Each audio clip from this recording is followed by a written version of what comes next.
আমার মনে হয় আল্লাহ যখন আমাদের লাইফ থেকে কাউকে নিয়ে যায় তার পিছনে অবশ্যই ভালো কোনো কারণ আছে। জীবন নিয়ে আমাদের ব্যক্তিগত পরিকল্পনা থাকাটাই স্বাভাবিক, কিন্তু আমাদের এটা মনে রাখতে হবে যে আল্লাহই সর্বশ্রেষ্ঠ পরিকল্পনাকারী। মানুষ সামাজিক জীব, তাই চলার পথে অ্যাটাচমেন্ট হওয়াটা ইজ আনঅ্যাভয়েডেবল। তাই অ্যাটাচমেন্ট ভেঙে গেলে কষ্ট পাওয়াটাও স্বাভাবিক, আর এই কষ্ট থেকে বের হয়ে আসার জন্য সময় লাগাটাও খুবই স্বাভাবিক। But don't forget that you deserve better and Allah has better plans for you. I know it's a very tough situation, কিন্তু এই সময়ে ইমোশনাল হয়ে যে কোনো রকম ভুল সিদ্ধান্ত নেওয়াটা মোটেই কাম্য নয়। তাই যে সিচুয়েশন হোক না কেন, প্লিজ ধৈর্য ধরুন।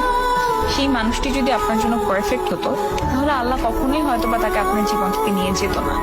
আর যদি সে পারফেক্ট হয়ে থাকে, তাহলে কোনোভাবেই তার ফিরে আসাটাকে কেউ আটকাতে পারবে না। সো নিজের উপর বিশ্বাস রাখুন।